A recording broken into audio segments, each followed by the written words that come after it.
10 ছেপ্টেম্বৰ কাৰণে কিয় ৰ'ব লাগে এইবোৰ সব ৰাজনীতি তেওঁলোকে কৰি আছে নিজৰ বিফলতা লুকাবলৈ কাৰণে গুৱাহাটী মহানগৰত কৃত্ৰিম বানপানী সমস্যা দেখা পাইছোঁ এই বানপানী সমস্যা কিয় হৈছে যেহেতু মুখ্যমন্ত্ৰী গুৱাহাটীৰ ভিতৰত অপৰিকল্পিত ফ্লাইঅভাৰ নিৰ্মাণ কৰি আছে মহানগৰলৈ উন্নয়ন ক্ষেত্ৰত তেওঁলোকে এটাহে কাম কৰিছে যে নিজৰ পৰিয়ালৰ নামত গুৱাহাটী বিভিন্ন ঠাইত মাটি তেওঁলোকে কিনিছে খিলঞ্জীয়া হাতত নিদিয়ে বিজেপি আৰএছএছ কৰা মানুহসকলৰ হাতত দিব কয়লা বালি ভেল পাথৰ সিন্ডিকেট কৰা মানুহসকলৰ মাজত দিব যাৰ ফলত তেওঁলোকে নিজৰ অঞ্চলত আৰু আতংক সৃষ্টি কৰে আমাৰ স্থানীয় ব্যৱসায়ীসকলক আৰু তেওঁলোকে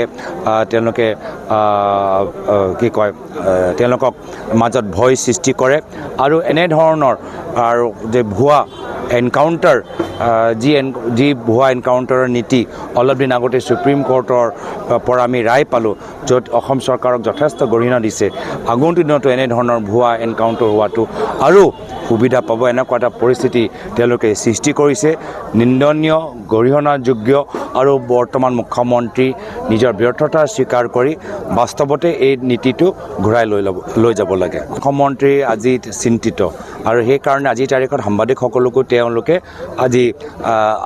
সমালোচনা কৰিবলৈ ধৰিছে আমি বিভিন্ন সময়ত আমি গোটেই তথ্যবোৰ ৰাইজৰ সন্মুখত আমি দাঙি ধৰিছোঁ যদি যোৱা 11 বছৰ কেন্দ্ৰীয় চৰকাৰ হৈ আছে তো ইয়াৰ প্ৰশ্নৰ উত্তৰটো আমাৰ ৰাজ্য চৰকাৰে দিব লাগিব তেওঁলোকে ক'ব লাগিব যে আহা 10 ছেপ্টেম্বৰ কাৰণে কিয় ৰ'ব লাগে এইবোৰ সব ৰাজনীতি তেওঁলোকে কৰি আছে নিজৰ বিফলতা লুকাবলৈ কাৰণে মানুহে গম পাই গৈছে এইটো সময়ত আমি গুৱাহাটী মহানগৰত কৃত্ৰিম বানপানী সমস্যা দেখা পাইছোঁ এই বানপানী সমস্যা কিয় হৈছে যেহেতু মুখ্যমন্ত্ৰী গুৱাহাটীৰ ভিতৰত অপৰিকল্পিত ফ্লাইঅভাৰ নিৰ্মাণ কৰি আছে যেহেতু বিজেপি চৰকাৰৰ কিছু মন্ত্ৰীসকল আজি গুৱাহাটী মানুহৰ সমস্যা সমাধান কৰাতকৈ নিজৰ ঘৰৰ যোৱা ৰাস্তাটো মেৰামতি হওক তাৰ বাবে তেওঁলোকে বিভিন্ন ৱাটাৰ বডিজবোৰ দখল কৰিছে আৰু গুৱাহাটী মহানগৰলৈ উন্নয়ন ক্ষেত্ৰত তেওঁলোকে এটাহে কাম কৰিছে যে নিজৰ পৰিয়ালৰ নামত গুৱাহাটী বিভিন্ন ঠাইত মাটি তেওঁলোকে কিনিছে ৰাইজৰ মাজত আজি আমালোকৰ প্ৰতি যে হেঁপাহ আমালোকৰ প্ৰতি যে মৰম আমালোকক যি আশীৰ্বাদ আজি প্ৰদান কৰিছে মই তাৰ বাবে আজি অসমৰ জনসাধাৰণক বিশেষকৈ যোৰহাট তিতাবৰ নাজিৰা মৰিয়নি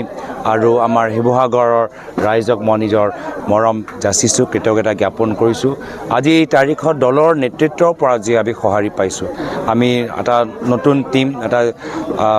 প্ৰায় আমি সকলোৱে বয়সত আমাৰ জ্যেষ্ঠসকলৰ তুলনাত কম বয়সত আমাক নেতৃত্ব দিয়া গৈছে তথাপিও দলৰ নেতৃত্বই যিদৰে আমাক ওলাই আহি আমাক সমৰ্থন জ্ঞাপন কৰিছে আমি দলৰ নেতৃত্বকো আমাৰ বিধায়কসকলকো প্ৰাক্তন বিধায়কসকলকো আমি নিজৰ আন্তৰিক কৃতজ্ঞতা জ্ঞাপন কৰিছে আৰু দলৰ মানুহৰ মাজত যি এটা নতুন উৎসাহ আমি দেখা পাইছোঁ মই ভাবিছোঁ যে আগন্তুক দিনত এই উৎসাহ লৈ আমি ৰাইজক সেৱা কৰিবলৈ আৰু ভালদৰে এটা সুযোগ পাম আজি আমালোকৰ সন্মুখত এটা প্ৰত্যাহ্বান নিশ্চয় আছে 10 মাহৰ ভিতৰত